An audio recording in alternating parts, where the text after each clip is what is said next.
Hello প্রিয় দর্শক, আসসালামু আলাইকুম। আজকে আবারও আমি টক মিষ্টি দইয়ের রেসিপি নিয়ে ফিরে এসেছি। দইটা দেখতে যেমন সুন্দর, খেতের চেয়েও মজা ও স্বাস্থ্যকর খাবার। এই প্রচণ্ড গরমে শরীর ঠান্ডা ও সতেজ রাখার জন্য দইয়ের চেয়ে ভালো কিছু হতেই পারে না।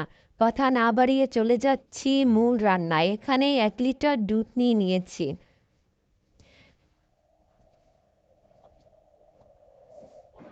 নিয়েছি 1 কাপ পরিমাণে দোকানের কেনা দই। এবার একটি পাত্রে দুধ নিয়ে চুলায় বসিয়ে চুলার আঁচটা ফুল স্পিডে ধরিয়ে দিচ্ছি বলক আসা পর্যন্ত।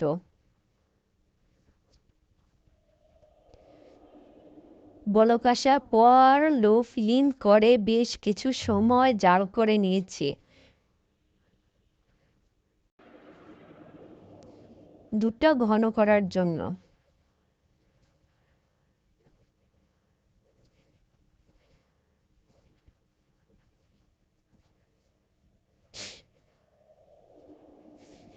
এরপর দিয়ে দিচ্ছি আধা কাপ গুঁড়ো দুধ আর নেড়ে দিচ্ছি।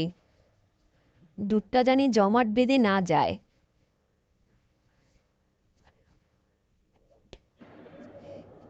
এবার চুলায় একটি প্যান বসিয়ে চিনি দিয়ে ক্যারামেল তৈরি করার জন্য। চিনিতে পানি অ্যাড করা যাবে না, তাহলে কালারটা ভালো আসবে না। যে যেরকমের মিষ্টি পছন্দ করেন সে সেরকমের করে চিনি দিয়ে দেবেন। ক্যারামেল তৈরি হয়ে গিয়েছে। একটু একটু করে ক্যারামেলকের ভিতরে দুধ ঢেলে দেব আর নাড়তে থাকবো।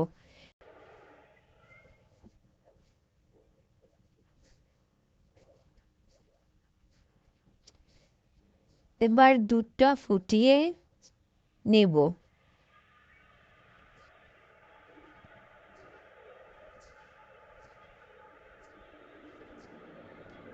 দুধটা ফুটিয়ে নেওয়ার পর নিচে নামিয়ে রেখেছি। হালকা ঠান্ডা করে আঙ্গুল দিয়ে চেক করে নেব গরমটা বেশি না কম। মোটামুটি রাখতে হবে, তা না হলে দইটা ভালো আসবে না। এবার আমি দোকানের কেনা দইটা দিয়ে দিচ্ছি।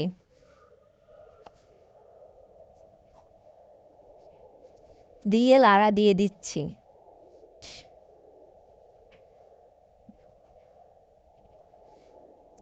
আমি এখানে একটি বক্স নিয়ে নিয়েছি দইটা তৈরি করার জন্য। চায়ের পাশে আমি দইটা লাগিয়ে নিয়েছি। এবার একটু একটু করে ঢেলে দিচ্ছি দুধটা। আমার যেহেতু এখানে ওভেন নেই, তার জন্য একটি রাইস কুকারের পাত্র নিয়ে নিচ্ছি।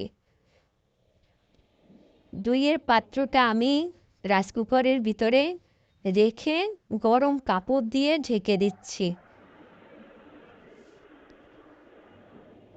ঢাকনা দিয়ে ঢেকে রাখবো 12 ঘন্টার মতো। 12 ঘন্টা পর ঢাকনা উঠিয়ে দেখাচ্ছি দইটা কেমন হয়েছে।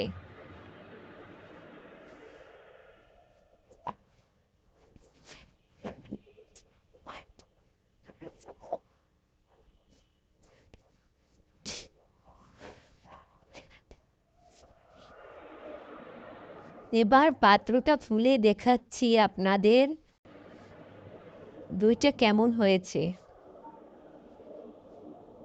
একটি বাটিতে উঠিয়ে নেব। ওয়াও, এত ভালো! কেনা দইয়ের চেয়েও আমার দইটা বেশ ভালো হয়েছে। আপনারা দেখতেই পাচ্ছেন কেনা দইটা কেমন ছিল। দইয়ের মতো মনেই হয়েছিল না। আর আমার দইটা দেখেন, একদম পারফেক্ট দোকানের দইয়ের মতো। আমার রেসিপি ফলো করে দইটা বানিয়ে কমেন্ট করে জানাবেন কেমন হয়েছে। সুস্থ থাকবেন, ভালো থাকবেন। আল্লাহ হাফেজ।